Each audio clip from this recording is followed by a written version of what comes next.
our second basic structure in geometry is the line. Okay, line can be there's actually 3 different types of lines, or different subcategories of a line. But first, let's go over the basic principles or properties of a line. So a line can be created using at least 2 points.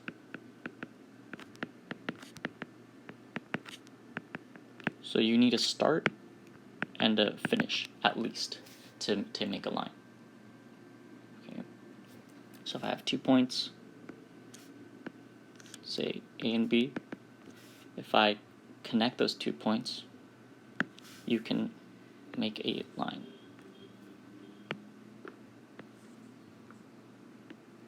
Okay. All right. A line, specifically a line,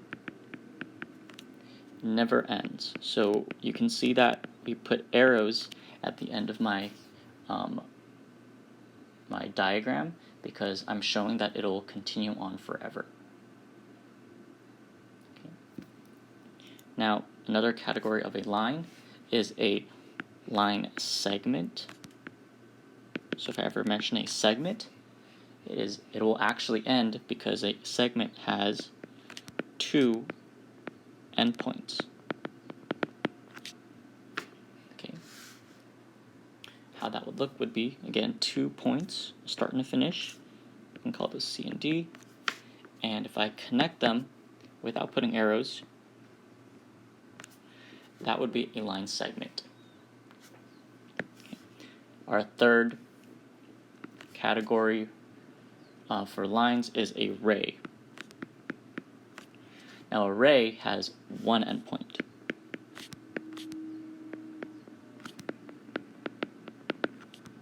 Okay. So that means we will have a start, but there will never be an ending. Okay.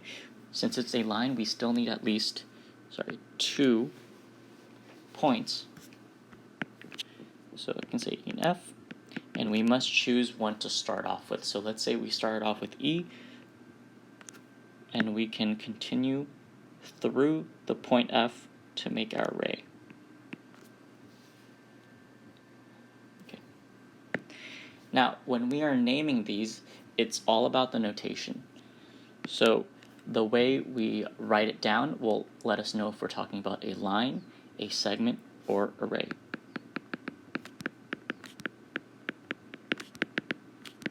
So it is all about the notation when we are identifying. Okay. Let's see how we can identify our different types of lines. Okay. So let's start off with the first one, just the basic line. Okay. In notation, on top of the points A and B, we would write a symbol that looks like a line. So a line with arrows pointing in both directions. Since you can either start at A or B, you can also write line BA, and we would be talking about the same exact line. Okay. The way we say this is we would say line AB, or you can say line BA, and we would be talking about the same line. Okay. So we need 2 points. Now sometimes the line is actually labeled with a lowercase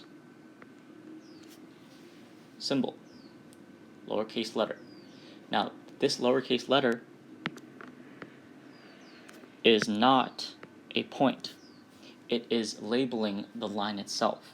So we can actually call this line M if we have that available. So line M. Okay. Just like how it's written, we say it's line M. Now that's only available if it's labeled already. You can't just label the line. Okay.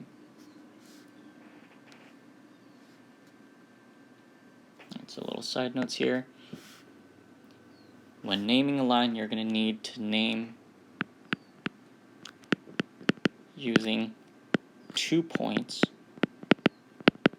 Don't need 3 points. That'll be something different, so only use 2 points on the line.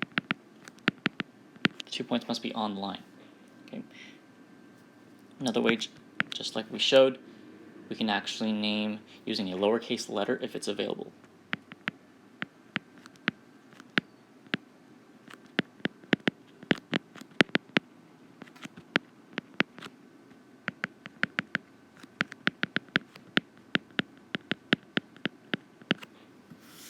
Okay. Moving on to the segment and rays. So the key difference between lines, rays, and segments is the symbol that's on top. So we are still going to use 2 letters, but the symbol will be different.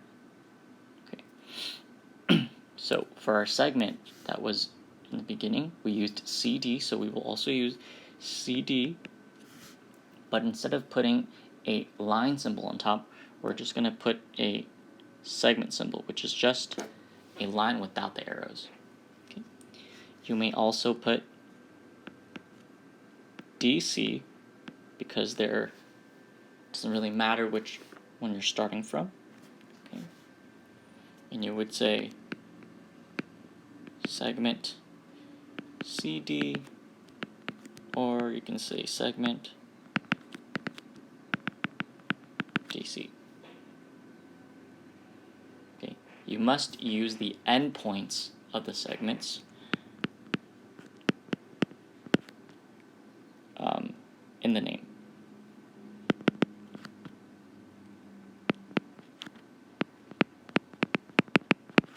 Okay. Finally, we have ray. For ray, same thing, but you can't choose which one you want to start with. You must start with the endpoint. So you must start with E. Okay. So we will start with E, going on to F, with the ray symbol. So it's just going to be 1 arrow facing to the right. Okay. We will never write something that looks like this. Okay. So we always start from left arrow pointing right. We never write the arrow pointing to the left. So this is not going to work for us. We want something like this. Okay, so the way we say that would be ray EF, and there's only one way to write that. So you must name starting with